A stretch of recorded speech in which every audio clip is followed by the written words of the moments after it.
काबिल सद एहतराम हज़रात सादात इज़ाम उलमाए ज़वील एहतराम बिलखुसूस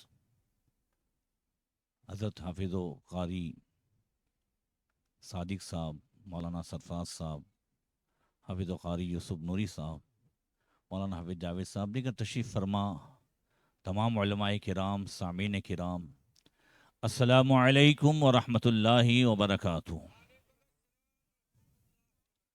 अल्हम्दुलिल्लाहि व कफ़ा व सलातु व सलामु अला मुहम्मदिनिल मुस्तफ़ा व अला आलिहि व अस्हाबिहि अल्लज़ीना सईदू फ़ी मआरिजिल हक़्क़ि वल हुदा व खुलफ़ाए सादातिना अबी बकर सिद्दीक़िल अकबर व उमर अल फ़ारूक़िल आज़म व उस्मान ज़िन नूरैन व असदिल्लाहिल गालिब अलीय्यिल मुर्तज़ा व इब्निहिल इमाम हसनिल मुज्तबा व सिबतिहिल इमाम हुसैन शहीद दाफ़िइल कर्ब वल बला व उम्मिहिमा सय्यदतिन निसाइ फ़ातिमत ज़हरा व इब्निहि अब्दुल क़ादिर सय्यदना गौसिल वरा व सिराज उम्मती अबी हनीफ़त इमाम अइम्मतिल हुदा व इमाम अहले सुन्नतिही मुजद्दिदिल आज़म लिदीनिही व शरीयतिही सय्यदना अहमद रज़ा व इब्नि शेख अल मुफ्ती आज़म मुस्तफ़ा रज़ा व इब्निहि सय्यदी व सनदी व ज़ुखरी शेख अल मुफ्ती अख्तर रज़ा व जमी अहले सुन्नती व जमाअती दाइमन अबदन अबदा।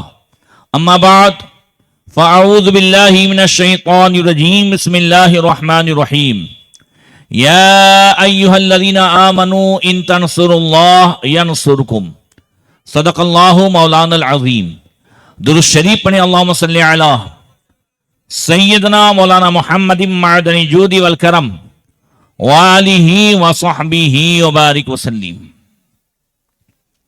आज हम और आप इस सरजमीन पर फैज़ान गरीब नवाज मस्जिद की संगे बुनियाद के लिए और दिगर ज़रूरी कामों के लिए जो मकासिद हैं उसके लिए जमा हुए। बिलखुसूस चूँकि हम और आप निस्बत वाले हैं तो इस मौके पर सुल्तानुल हिंद अताए रसूल ख्वाजे ख्वाजगां फ़ख्रे हिंदुस्तान हज़रत ख्वाजा मोइनुद्दीन चिश्ती संजरी अजमेरी रज़ियल्लाहु तआला अन्हु की बारगाह में और हज़रत सैयदना पीर महमूद शाह बुखारी बड़ियाद वाले उनकी बारगाह में और हुज़ूर मुफ्ती आज़म हिंद के पीर मुर्शिद सिराजुस सालिकीन सैयदना अबुल हुसैन नूरी मियां रहमतुल्लाह तआला अलैह दोनों की उर्स की आज रात है। पीर बड़ियाद के भी उर्स की आज रात है और हज़रत नूरी मियां के भी। इन तमाम की बारगाह में खराज अकीदत पेश करने हाजिर हुए। अल्लाह ताला हम सब की हाजिरी को कबूल फरमाए, इस महफिल को दुनिया व आखिरत में हम सब के लिए ज़रिए नजात बनाए। मौलाई करीम फैज़ान गरीब नवाज से, फैज़ान नूरी मियां से, फैज़ान हज़रत महमूद शाह बुखारी से हम सबको माला माल फरमाए। हमारे करम फरमा, हमारे मोहसिन मखदूम गिरामी हुज़ूर सैयदी दादा बापू रहमतुल्लाह तआला अलैह की अल्लाह तबारक व तआला दर्जात को बुलंद फरमाए और उनके फैज़ान से जो ये काम किए जाते हैं फैज़ मोहम्मदी ट्रस्ट के तहत अल्लाह तबारक व तआला उन तमाम को खूब तरक्की अता फरमाए। हज़रात, हुज़ूर ताला शरिया फरमाते हैं आक़ा मौला सल्लल्लाहु तआला अलैहि वसल्लम के इख्तियारात और हुज़ूर की बातिनी हुकूमत के हवाले से फरमाते यहाँ भी उनकी चलती है वहां भी उनकी चलती है। मदीना राजधानी है, दोनों आलम पे हुकूमत है। मुल्क का निजाम राजधानी से चलता है। कहां से चलता है? राजधानी से। हम और आप कभी कभी कहते हैं यह बात दिल्ली तक जाएगी। हमारे मुल्क की राजधानी दिल्ली है। ऐसे ही बातनी तौर पर अल्लाह तबारक व तआला ने सारी कायनात का निजाम अपने महबूब को अता फरमाया है। वो सारा निजाम मदीने से चलता है। हुजूर अपनी जिंदगी में भी सब पर नजर रखे हुए थे, कहां किसको भेजने की जरूरत है। यमन उनको भेजा जाए, फला उनको भेजा जाए, उधर उनको भेजा जाए, मदीने हजरत मुसअब बिन उमैर को भेजा जाए, यमन में हजरत माज़ इब्न जबल को भेजा जाए। ये हुजूर हर एक पर नजर रखे हुए थे, कहाँ इस्लामी तालीमात के हवाले से, तरबियत के हवाले से किसको किसको भेजना है। ये जाहिरी जिंदगी का मामूल था और आज भी हुजूर गुंबद खजरा में आराम फरमाते हुए भी पूरी दुनिया पे नजर रखे हुए हैं। एक जमाने में हुजूर ने देखा कि बुखारा इल्म का मरकज है, बगदाद इल्म का मरकज है, ईरान औलिया किराम का मरकज है, वहां एक से एक वली भी है, आलिम भी है। और उस जमाने में इधर भी नजर दौड़ाई, जहां जुल्म है, शिर्क है, कुफ्र है, ज्यादतियां हैं, तो फरमाया मोइनुद्दीन अब ईरान में नहीं रहना है, अब तुम्हें हिंदुस्तान जाना है। ये जितने भी तशरीफ लाए ये आए नहीं हैं, ये भेजे हुए हैं। हजरत मखदूम अशरफ सिमनानी यहां पैदा नहीं हुए, वो भी ईरान में पैदा हुए, वहां से भेजे गए। हजरत शिराजी साहब रहमतुल्लाह ताला अलैह वो भी यहां पैदा नहीं हुए, वो भी भेजे गए। वो भी क्या है? भेजे गए। हजरत कुतुब आलम शाह आलम की पैदाइश यहां हुई, कुतुब आलम बुखारा से भेजे गए। हजरत इल्मुद्दीन सैयदना मीरा सैयद अली दातार के दादा वो भेजे गए। हजरत महमूद शाह बुखारी ये बुखारा में पैदा हुए। कहां पैदा हुए? ये भी मुस्तफा के भेजे हुए हैं। जरा जोर से कह दो। ये सारा निजाम हुजूर चलाते हैं, चलाते थे और कयामत तक चलाएंगे। एक जमाने में चोकड़ी गांव था धोलेरा के पास। वो गांव ही नहीं था, वो बड़ा शहर था। वहां का जो हाकिम था बड़ा जो है जालिम, और रोजाना एक बलि चढ़ाना, कत्ल करना। एक नौजवान को गिरफ्तार करके लाया गया और उसे जो है उसने बहुत आजीज़ी की, भाई मेरा कोई कसूर नहीं है। बोले नहीं, बड़े दिनों के बाद शिकार हाथ आया है, तुम्हें तो बलि चढ़ाई जाएगी। चढ़ाई गई।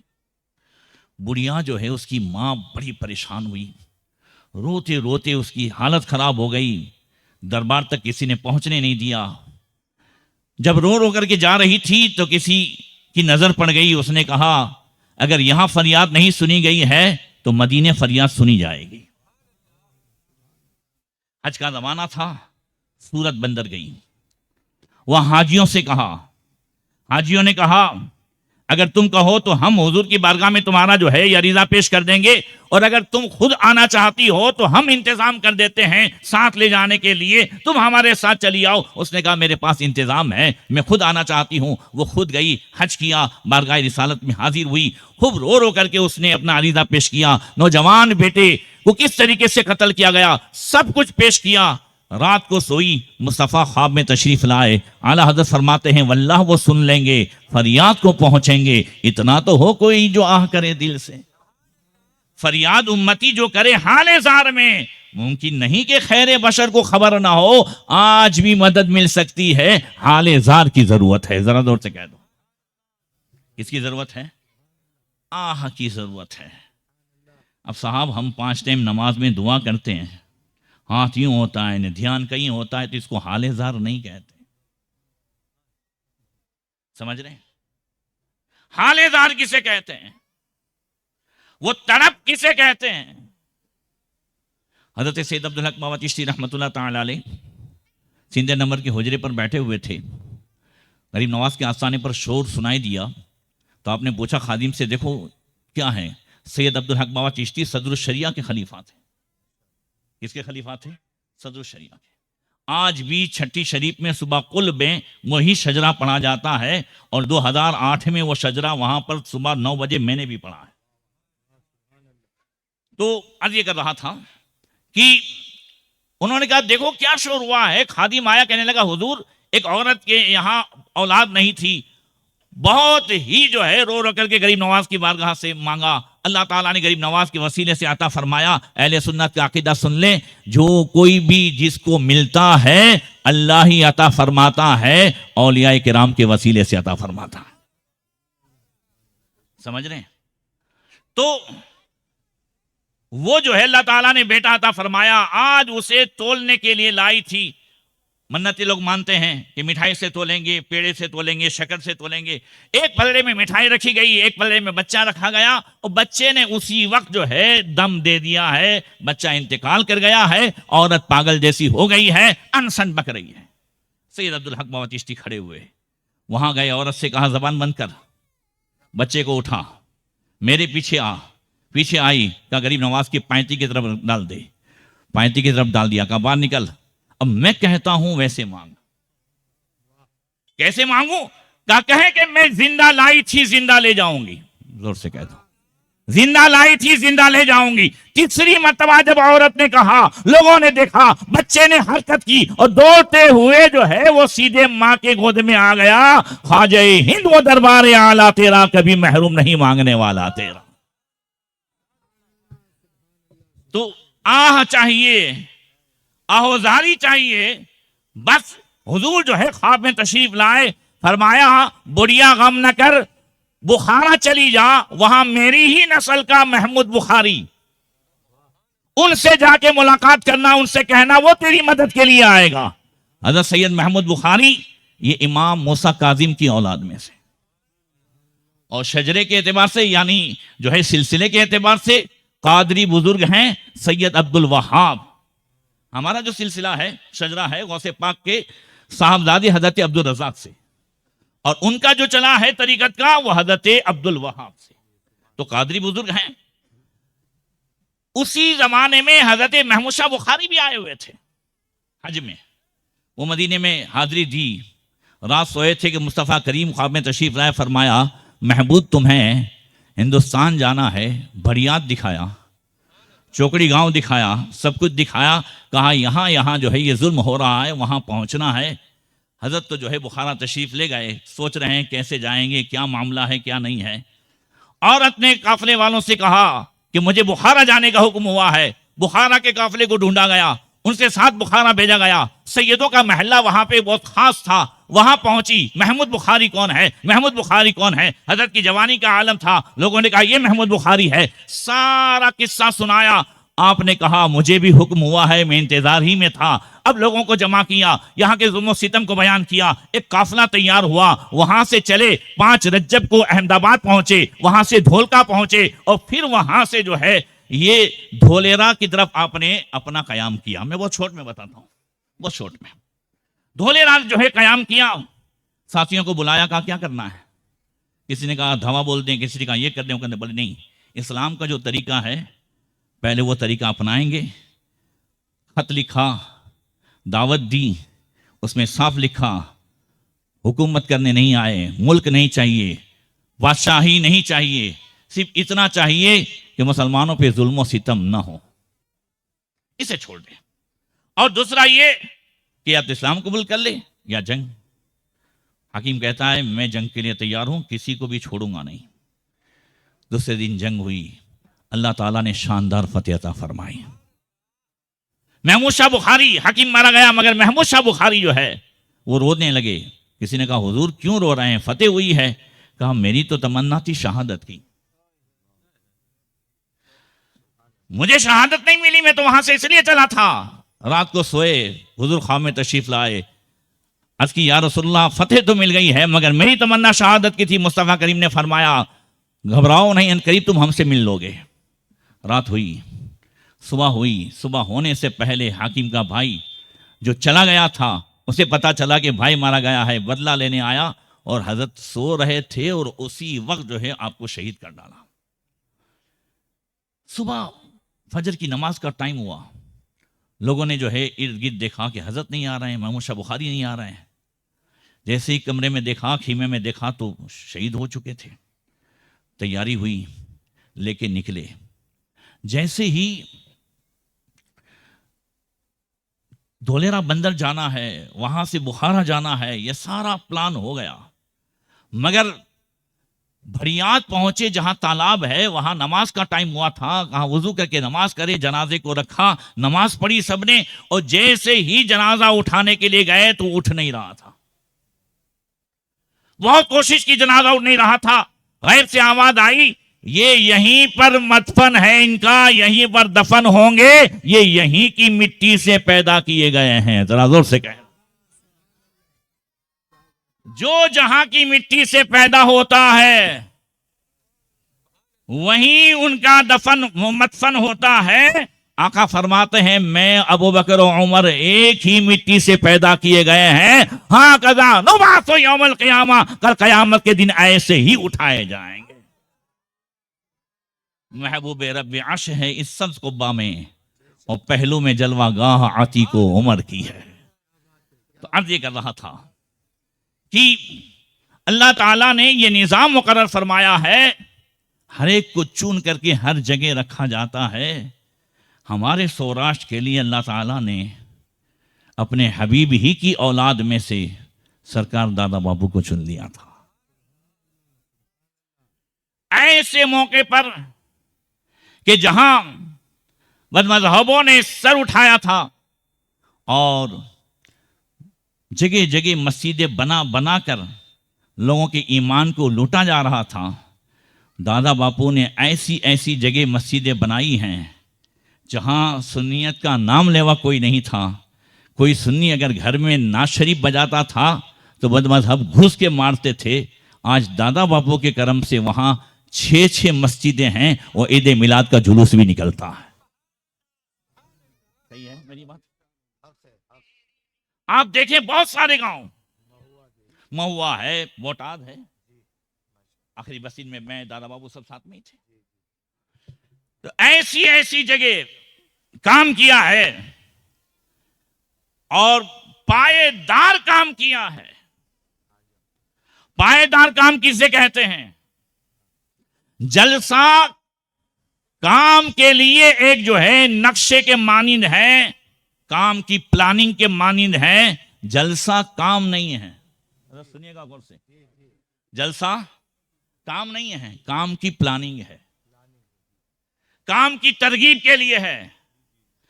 जलसे साल में 25-50 कर लेने से सुन्नियत मजबूत नहीं होगी, गरम होगी, गरमावा भी जरूरी है। मगर असल जो पाएगा काम है वो मस्जिद है, वो किला है, वो मदरसा है, वहां हमारे बच्चों को पढ़ना है। गरीब नवाज रज़ी अल्लाह ताला अन्हु जहां जहां तशरीफ ले गए, लुधियाना और पटियाला हजरत, इसके बीच में से गरीब नवाज अपने साथियों के साथ निकल रहे थे तो एक साहब को देखा, वो हवा में उड़ रहा है और नीचे आया, अजब अजब करतूत दिखाए, कामयाब नहीं हुआ। उन्होंने खूब जादू जो है हवार किए, गरीब नवाज ने हिसार कर दिया, सारा जादू नष्ट हुआ। तो फिर आकर के इस्लाम कबूल कर लिया। गरीब नवाज ने उसका नाम अब्दुल्ला रखा। 8 दिन तक अपनी बात, वो अब्दुल्ला बयाबानी की बात नहीं कर रहा हूं, ये दूसरा जी, ये तो अभी गरीब नवाज जो है लुधियाना और पटियाला के बीच में है, वहां की बात कर रहा हूं कि 8 दिन तक गरीब नवाज ने उसे अपने पास बिठाया, तालीमात दी और 8 दिन में विलायत के मकाम पर पहुंचाया। हजारों लोग जो है इस्लाम में दाखिल हुए। गरीब नवाज वहां से चले नहीं गए, चले जरूर गए, मगर वहां अपने मुरीद हजरत ख्वाजा गरीब असगर को गरीब नवाज ने तालीम के लिए रखा। किसके लिए रखा? जोर से बोलो। तालीम के लिए रखा। वहां उन्हें मुकर्रर किया कि यहां के नौ मुस्लिम बच्चों को सबको इस्लाम की तालीम देनी है। असल में इस्लाम हमारे बच्चों में रह इसलिए नहीं पाता है कि वो तालीम की कमी है। किसकी कमी है? तालीम की कमी है। रतनपुर की मैं बात करता हूं, इर्द गिर्द कुछ गांव ऐसे हैं जो 60-40 उन्हें पता ही नहीं है इस्लाम क्या है, और इमाम मुकर्रर कर देता हूं, वहां रखता हूं, पैसे देता हूं, फिर भी कोई मस्जिद में नहीं आता। हजरत समझ रहे हैं? ये हालात हैं। और ज्यादा कहते हैं तो कहते हैं बहुत हम पर जोर नहीं करने का, वरना हम तो चले जाएंगे। इसलिए तालीम की जरूरत है। दादा बापू ने यह किया था कि जगह जगह वो सिर्फ मस्जिदें बना नहीं देते थे, मदरसे बना नहीं देते थे, इमामों को भी मुकर्रर किया है, उनको माहाना तनख्वाह भी मिल रही है, एग्ज़ाम भी हो रहा है, तपास भी हो रही है और सब कुछ हो रहा है। ये इसकी ज़रूरत है कि हमारे बच्चों के अंदर इस्लाम क्या है, तालीमात क्या है। आज बच्चा बहुत ऊंची पढ़ाई पढ़ लेता है मगर उसे ये नहीं मालूम है कि नबी की माँ का नाम क्या है। इससे हम दूर हैं। गरीब नवाज रज़ी अल्लाह तआला अन्हु अभी जो है आप तशरीफ़ ले गए और दिल्ली तशरीफ़ ले गए, तो आपको मालूम है लाहौर से दिल्ली के बीच में 1600 ख़ानदान बिला बुलाए इस्लाम में दाखिल हुए। जोर से कह दो, लाहौर की सरजमीन पर। यह भी मैं बता दूं कि गरीब नवाज रज़ी अल्लाह तआला अन्हु ने हमें मज़ारात पे जाने का और रहने का तरीका भी सिखाया है। आज जैसे कहते हैं ना, अजमेर वही जाते हैं जिसे ख्वाजा बुलाते हैं। जोर से बोलो, अजमेर वही जाते हैं जिसे ख्वाजा बुलाते हैं। तो ख्वाजा ने अपनी जिंदगी में अजमेर में कैसे रहोगे, पीर भरियात में कैसे जाओगे, कैसे रहोगे, वो सारे तरीके भी सिखाए। हजरत दादा गंज रहमतुल्लाह ताला अलैह के मज़ार पर 40 दिन तक गरीब नवाज ने चिल्ला किया और कुरान पढ़ते रहे। 40 दिन के बाद इजाजत मांगी, जवाब नहीं आया तो गरीब नवाज रोने लगे, कहने लगे कि क्या मेरी हाजिरी कबूल नहीं हुई है। एक आपकी हिचकी बन गई, अंदर से आवाज आई हजरत दाता गंज बख्श की, फरमाया मोइनुद्दीन तुम्हारी हाजिरी कबूल है। अर्ज की हुजूर फिर जवाब आने में ताखिर क्यों हुई? फरमाया 40 दिन से तुम इतना प्यारा कुरान पढ़ते हो कि यहां से छोड़ने का दिल नहीं करता। पता ये चला कि बुजुर्गों के आस्थाने पर हाजिरी देने का बेहतरीन तरीका यह है कि वहां ज्यादा से ज्यादा कुरान पढ़ा जाए।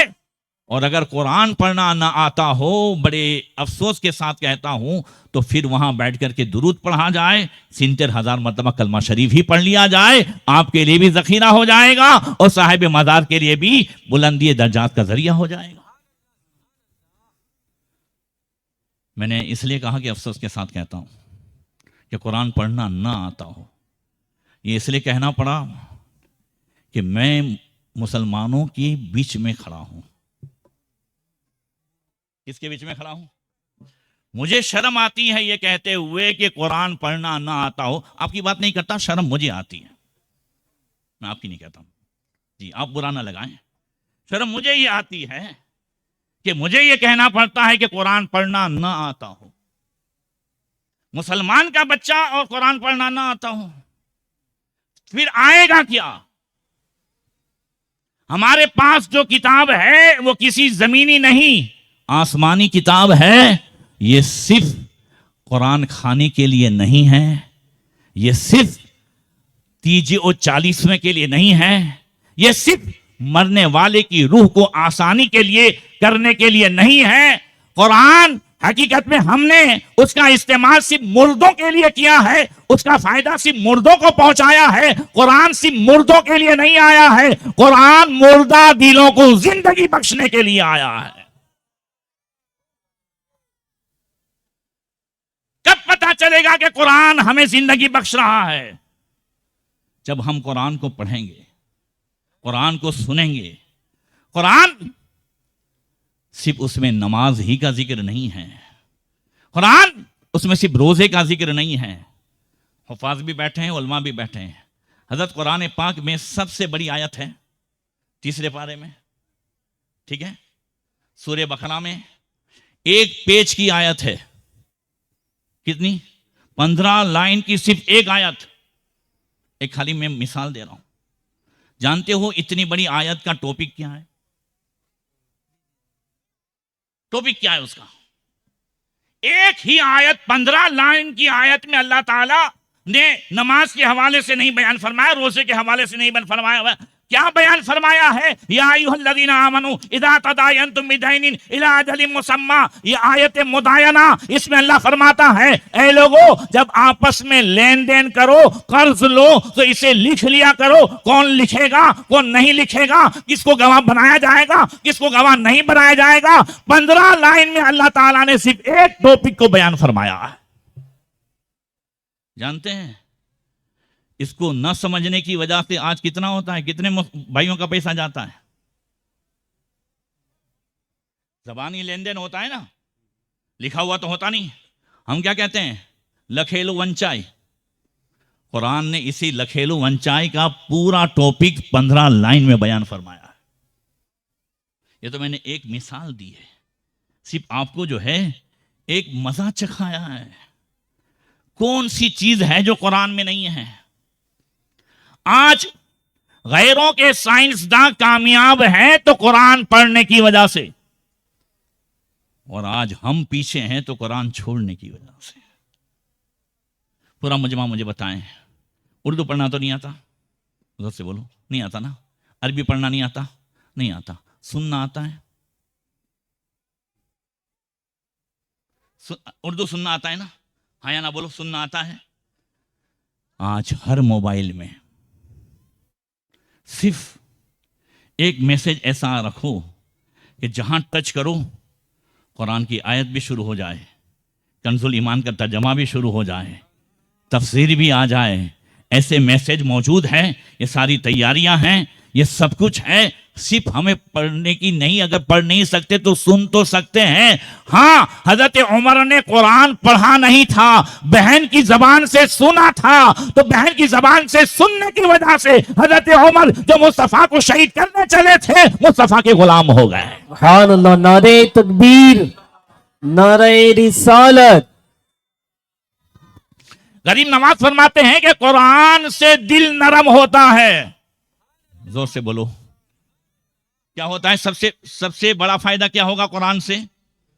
कुरान पढ़ने से, कुरान सुनने से दिल क्या होता है? गरीब नवाज फरमाते हैं नरम होता है। जानते हैं,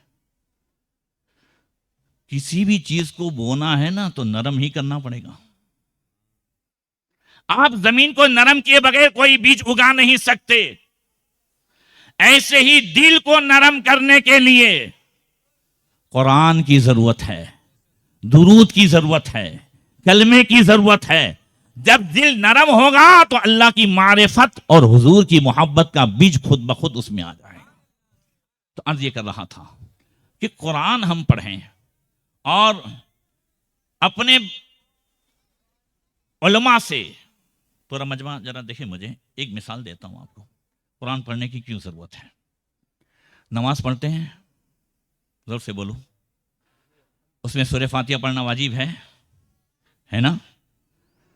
सूरह फातिहा में अल्हम्दु से शुरू करना है। अल्हम्दुलिल्लाह रब्बिल आलमीन, तमाम खूबियां उस अल्लाह के लिए जो सारे जहान का पालने वाला है। इसको अगर आपने यूं पढ़ा अल्हम्दुलिल्लाह रब्बिल आलमीन, तो उसका मीनिंग ये होगा तमाम पुरानी चीजें उसके लिए जो सबको दुख देने वाला है। मैंने अभी शुरू किया है, कुल हुवल्लाहु अहद, महबूब फरमा दो वो अल्लाह एक है। आप पढ़ेंगे कुल हुवल्लाहु अहद, इसका मीनिंग ये हो जाएगा खा जाओ वो अल्लाह एक है।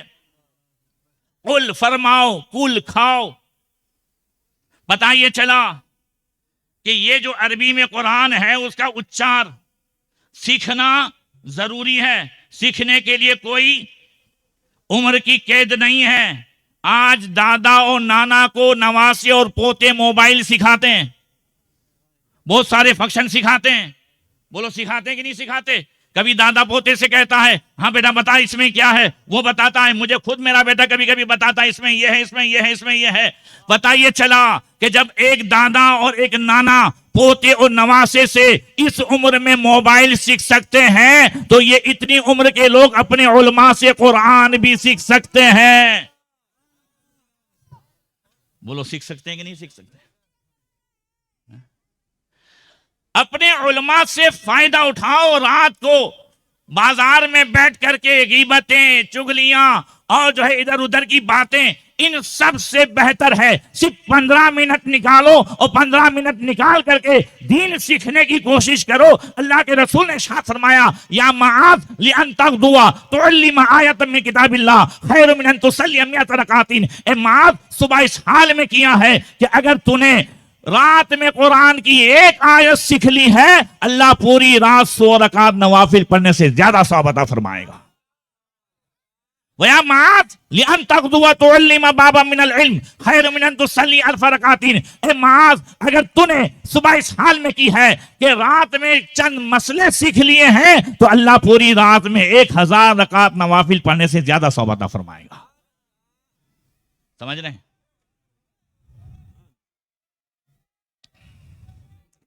दुरूद शरीफ पढ़े हैं। अल्लाहुम्मा सल्ली अला सय्यिदना मुहम्मद। आप संभालें। और नारे तकबीर, नारे रिसालत, नारे रिसालत, मसलके आला हजरत, जानशीने दादा बापू, जानशीने दादा बापू।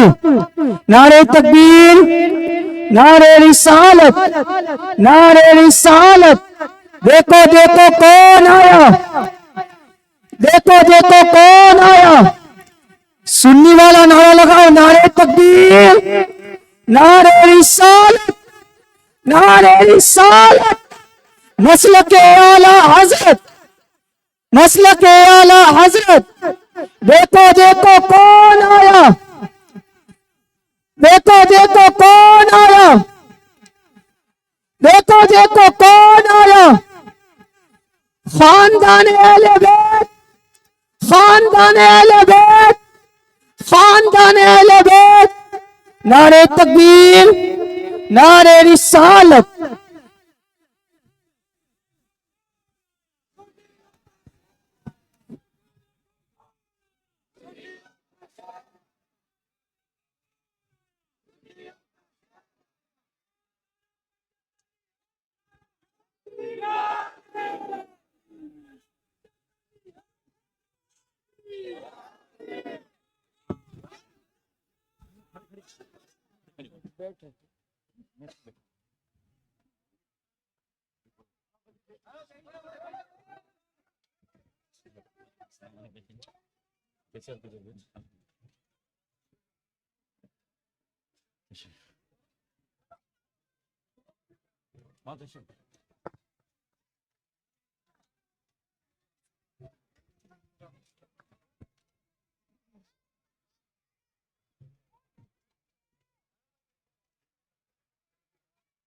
उलमा इकराम से गुजारिश है कि मुसाफा बाद में कर लेना, अभी हमें शेर हिंदुस्तान का खिताब सुनना है। अभी आप हजरात से गुजारिश है कि जो इधर उधर खड़े हो वो जल्द से जल्द आ जाए।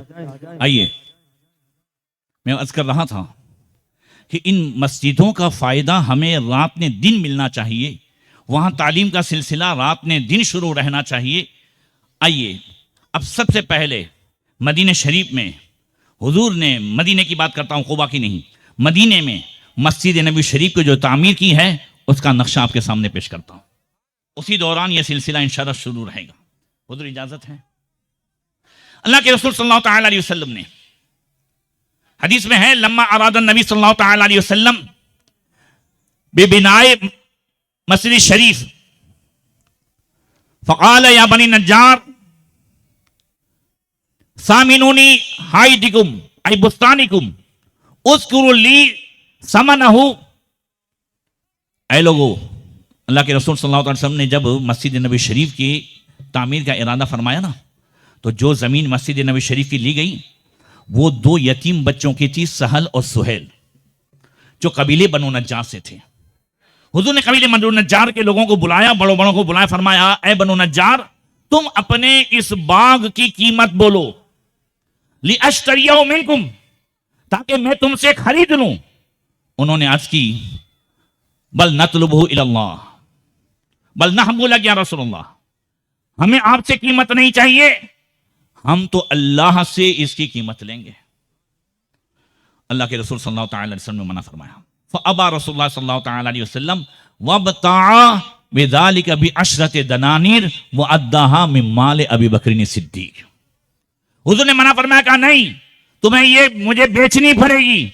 10 दीनार सोने के सिक्के दे करके मस्जिद नबी शरीफ की वो जमीन खरीदी गई और इसका माल हजरत अबू बकर सिद्दीक के माल से अदा किया गया।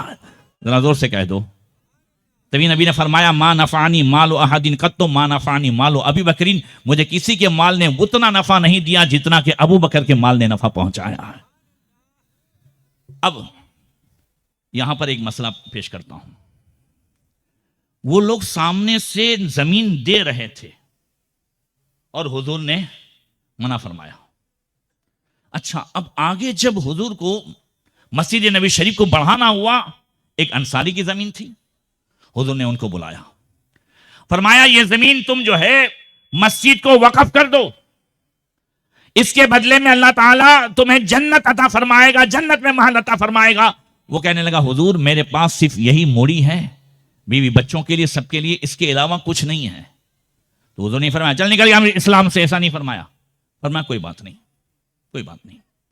अब ये बात हजरत उस्मान गनी को मालूम हुई, वो गए और उन्होंने 10,000 दिरहम के बदले में ये जमीन खरीदी और फिर हुजूर की बारगाह में गए। हजरत उस्मान गनी कहने लगे या रसूलल्लाह इश्तरे मिनल बुकाता अल्लती इश्तरैतुहा मिनल अंसारी, या रसूलल्लाह मैंने अंसारी से वो खरीद लिया है, आप मुझे उसी कीमत के बदले में मुझसे खरीद लें जो आप अंसारी को बेच रहे थे, मुझे इसके बदले में जन्नत अता फरमाए। हुजूर ने फरमाया वलकल जन्ना, हाँ इसके बदले में तुझे जन्नत अता फरमाई, जहां बानी अता कर दे, भरी जन्नत हिबा कर दे, नबी मुख्तार कुल है जिसको जो चाहे अता कर दे। मसला क्या बताना है मुझे, गौर से सुनिएगा। वो जमीन सामने से दे रहे थे तो नहीं ली, खरीद के ली और इससे कहा कि तू वक्फ कर दे। फर्क यह है कि वो जमीन 2 यतीम बच्चों की थी। तवज्जो है, वो जमीन किसकी थी?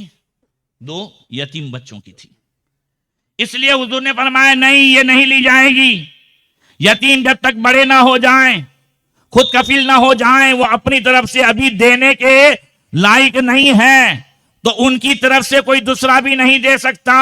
मसला मुझे यह बताना है, अगर किसी जवान का इंतकाल हो, उसके छोटे छोटे बच्चे हो ना यतीम, तो फिर उसके माल से लंबा चौड़ा तीजा 40वां ना किया जाए। हुजूर समझ रहे हैं? लोग क्या कहते हैं हज़रत मालूम है? ओहो इतना छोड़ गया, इतना छोड़ गया है। अल्लाह तेरे लिए छोड़ गया है, वो उसके यतीम बच्चों के लिए छोड़ गया है। अगर किसी को तीजा 40वां करना है, भाइयों को करना है, खानदान वालों को करना है, वो अपने पैसे से करे, यतीम के माल से या वो जो गया है उसके माल से। अब जो है तीजा 40वां किया जाएगा, उसका वही हुक्म होगा जो चौथे पारे में अल्लाह ने फरमाया इन्नल लज़ीना याकुलूना अम्वाल अल यतामा ज़ुल्मन इन्नमा याकुलूना फी बुतूनिहिम नारा, जो यतीमों का माल खाएगा वो पेट में अंगारा ही भरेगा। ये बहुत चला है भाई, इतना छोड़ गया, इतना छोड़ गया है। जब हुजूर ने यतीमों की वो जमीन नहीं ली मस्जिद नबी शरीफ में, फरमाया नहीं तुम्हें कीमत लेनी पड़ेगी, तो इससे पता चला कि हम यतीमों के माल से तीजा 40वां कर नहीं सकते। अब आइए, हुजूर ने वहां पे जो है मिट्टी, पत्थर, ईंट सब जो है तैयार किया और सबसे पहले मस्जिद नबी शरीफ के लिए पहली ईंट उठाने वाले हमारे आका सल्लल्लाहु ताला अलैहि वसल्लम थे। हुजूर ने अपनी चादर मुबारक जो है नीचे रखी और जैसे ही पहली ईंट उठाई, वो काम शुरू किया, तो सहाबा आपस में कहने लगे लइन कादना वन नबी यामल फज़ाका मिन्नल अमलुल मुदल्लल, हम बैठे रहें और नबी काम करें तब तो फिर हम गुमराह हो जाएंगे, नहीं हम भी नबी के साथ मिलकर के काम करें। मस्जिद नबी शरीफ की तामीर में जहां सहाबा ने हिस्सा लिया है, वहां सबसे पहले मुस्तफा करीम ने हिस्सा लिया। होने लगा काम। अब देखो, जब काम हाथ से करना होता है ना, तो उसमें कोई नाज शरीफ पढ़े, नारा लगावें, तो जोश रहता है। तो काम कर रहे थे सहाबा, तो शेर पढ़ रहे थे ला आयशा इल्ला आयशुल आखिरा अल्लाहुम्मा रहमिल अंसार वल मुहाजिरा, ला आयशा इल्ला आयशुल आखिरा अल्लाहुम्मा अंसुरिल अंसार वल मुहाजिरा। ऐश और आराम तो आखिरत का आराम है, दुनिया में आराम नहीं है। अल्लाह अंसार और मुहाजिरीन पर रहम फरमा, ऐश तो आखिरत का ऐश है, अल्लाह अंसार और मुहाजिरीन की मदद फरमा। सामने हुजूर शेर पढ़ के जवाब देते थे अल्लाहुम्मा इन्नल अजरा अजरुल आखिरा फरहमिल अंसार वल मुहाजिरा। अल्लाह सवाब तो आखिरत का सवाब है, अंसार और मुहाजिरीन पर रहम फरमा। ये सिलसिला चल रहा था। अल्लाहु अकबर। तो हजरत उसामा कहते हैं कि एक पत्थर हुजूर ने इतना भारी उठाया कि साहब रसूल हजरत उसैद बिन हुज़ैर आगे बढ़े, कहने लगे या रसूलल्लाह ये आप नहीं, मैं उठाऊं। या रसूलल्लाह बहुत भारी है, आप नहीं। तो हुजूर ने फरमाया इज़हब फ़तमिल गैरहु वलस्ता बिअफ़क़र मिन्नी। हुजूर ने फरमाया जाओ कोई दूसरा पत्थर उठाओ, तुम्हें सवाब की जरूरत है तो मुझे भी सवाब की जरूरत है। हुजूर खुद पत्थर उठा रहे हैं। ये हुजूर की सुन्नत है। मस्जिद में सिर्फ पैसा दे देना ही सुन्नत नहीं है, मस्जिद का काम करना, मस्जिद की तामीर में हिस्सा लेना, जिसको जैसी ताकत हो। हाफिज साहब मैं आपको याद दिलाऊं, 2008 में जब मेरी तबीयत खराब थी तो राजकोट से जब मैं पोरबंदर पहुंचा तो सबसे पहले हुजूर सैयदी दादा बापू देखने के लिए आए। सामने मस्जिद का काम चल रहा था, मेरे घर के सामने नगीना मस्जिद जो है उसका काम चल रहा था। बापू का कब से फोन आ गया था कि आ रहा हूं, और फिर ताखिर हुई तो मैंने बड़े भाई से कहा कि देखो बाहर बापू आ तो नहीं गए हैं। तो उस वक्त कुछ नौजवान नगीना मस्जिद में वो तगारे उठा रहे थे, रेत और ये सब उठा करके, पत्थर उठा करके।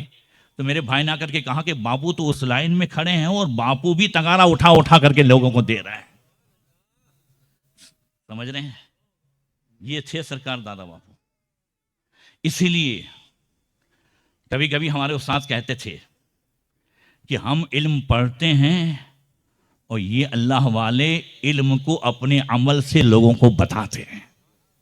हदीस हम पढ़ते हैं, ये अपने अमल से। मैं हदीस अब सुना रहा हूं आपको ना, मगर दादा बापू जो है वो बुखारी पढ़ाते नहीं थे, बुखारी पर अमल करके लोगों को बताते थे। समझ रहे हैं, कुछ शख्सियतें ऐसी हैं कि अगर आप अल्लाह के रसूल ने कैसा खाया, कैसे पिया, कैसे रहा, कैसे रहे, ये सब जो है तिरमिज़ी में पढ़ें, दूसरी हदीस की किताबों में पढ़ें, तब पता चले। मगर कुछ शख्सियतें ऐसी हैं कि उनको देख के पता चल जाए कि रसूलुल्लाह ऐसे खाते थे, हुजूर ऐसे बैठते थे, हुजूर ऐसे आराम फरमाते थे। अल्लाह उन्हें चुन लेता है। अल्लाह अकबर। तो मस्जिद नबी शरीफ की ये तामीर का सिलसिला हुआ, हुजूर ने तामीर मुकम्मल फरमाई। और सबसे पहले हुजूर ने जो खुतबा दिया, खुतबा लंबा है, उसमें हुजूर ने आखिर में जो जुमला फरमाया उसमें बयान करके फिर हम अपना काम शुरू करते हैं। नबी ने फरमाया सुन लो, अल्लाह ताला कल क़यामत के दिन पूछेगा अलम यातिका रसूली फबल्लगका व आतैतुका मालन व अफज़लतु अलैक फमा क़द्दमत लिनफ्सिक। कल क़यामत के दिन अल्लाह पूछेगा मैंने तुम्हें अफजलियत अता फरमाई, मेरा रसूल दिया, मेरे रसूल के अहकाम तुम पर पहुंचे कि नहीं पहुंचे, और मैंने माल भी दिया, करामत का ताज भी दिया, अशरफुल मखलूकात भी बनाया, तुम्हें सब कुछ दिया। फमा क़द्दमत लिनफ्सिक, तुमने आज के लिए क्या तैयारी की है। तवज्जो है, जुमले पे गौर करें।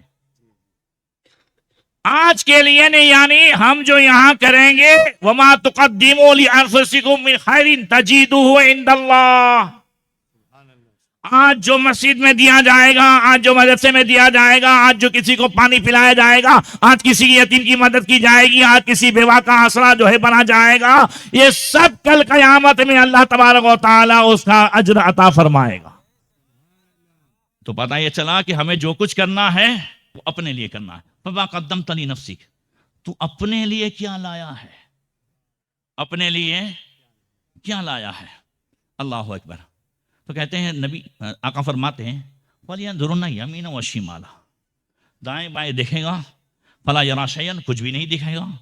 सुम्मा लयंजुरन्ना क़द्दामा, फिर सामने की तरफ देखेगा, ला यरा शयन इल्ला नार, तो फिर उसे जो है जहन्नम के शोले ही दिखेंगे।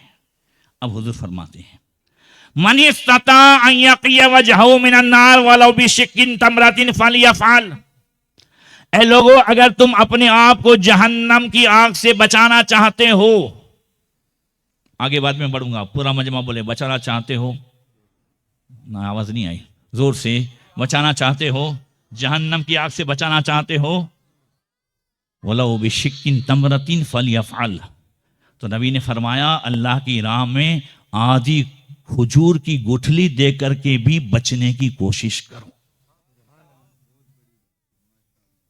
आधी खजूर की गुठली देख करके भी बचने की कोशिश करो। तो बताइए चला कि आज हमारे पास जो कुछ है, देखिए मस्जिदें बन जाती हैं, मगर कोई एक आदमी लाखों की मस्जिद बनाए, और चंद मिल करके दादा बापू चाहते ये थे कि जितने भी हों सबको जो है लाखों का सवाब मिले, चाहे 100 रुपया देने वाला हो, चाहे लाख देने वाला हो, चाहे 50,000 देने वाला हो, अल्लाह सबको बराबर बराबर सवाब अता फरमाएगा। तो यार हम 300-400 के तो खाली मावे खा जाते हैं। सही है, बीड़ी सिगरेट ये सारी चीजें आज क्या कौन सी आदत हम में नहीं है। हमारा पैसा कहां जाता है, बड़े अफसोस के साथ कहता हूं, कुछ चीजें हमारे अंदर ऐसी आ गई हैं, शादी ब्याह के हवाले से, खतने के हवाले से और दूसरे हवाले से, जिसमें लाखों रुपये हमारे जा रहे हैं। हाफिज साहब, एक जगह अभी हमने समूह शादी की, रबी नूर शरीफ के मौके पर 6 दूल्हे की। लड़की के पास 12,000 फीस देने के लिए नहीं थे, तो हमारे से साहब ने इंतजाम कर दिया, उसका दाखिला हो गया। मगर बाद में अफसोस यह हुआ कि जिस लड़की के पास 12,000 नहीं थे, उसके सामने वाले लड़के वालों ने समूह शादी में हिस्सा लेने के बावजूद भी 25,000 का डीजे बुलवाया था। उसमें एडमिशन हमने ज़कात के पैसे से करवाया, और सामने वाले ने कितने बुलाया, 25 लाख का डीजे। फिर क्या होगा साहब, फिर हम जो रोना रोते हैं, ब्याज से पैसा लाकर बेबरकती का रोना रोते हैं, ये क्या होगा। इसीलिए नबी ने फरमाया, जो कुछ भी तुम यहां पे खर्च कर दोगे ये फना हो गया है, जो अल्लाह की राह में दोगे वही तुम्हारा है, जो छोड़ोगे वो औलाद का है, रिश्तेदारों का है, यहां जो दिया है वही मिलने वाला है। इसलिए मस्जिद गरीब नवाज और माशाल्लाह और भी जो है बहुत सारे प्लानिंग हैं, यहाँ के लिए हाल भी करना है, और बच्चियों के लिए कुछ सीवन क्लासेस और दूसरी चीज़ें भी करनी हैं। हाफिज साहब, मैंने कहा था कि एक मशवरा मैं दूंगा, तो मैं सरकार सैयद अहमद मुनीर बापू के फैज़ान से और उनकी जो है पुष्पनाई से ये बात आप तक पहुंचाता हूं। देखिए, बहुत सारी औरतों के इज्तिमात होते हैं हजरत, और हाफिज साहब इज्तिमात में जो है वही औरतें आती हैं जो पाबंद होती हैं। हमें बात उन तक पहुंचानी है जिनमें दुनिया घर कर गई है, और जिन तक बात पहुंचानी है वो आती नहीं है।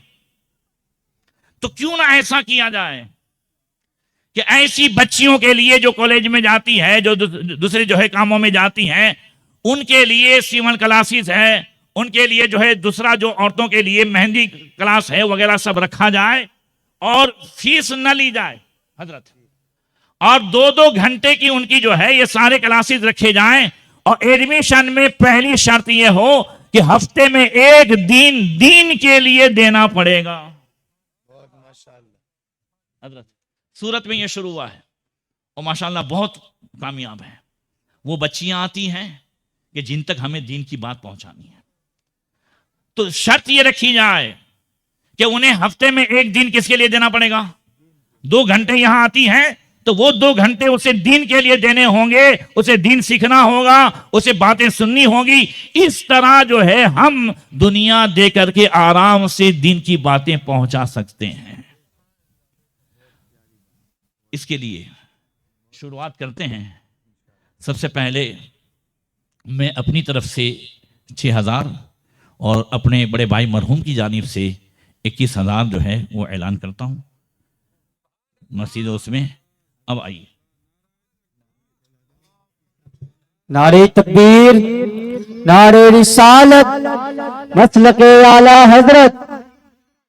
अब मैं हाफिज साजिद साहब से कहूँगा कि 10 मिनट के लिए मैं आराम करता हूँ, तब तक आप आगे बढ़ें।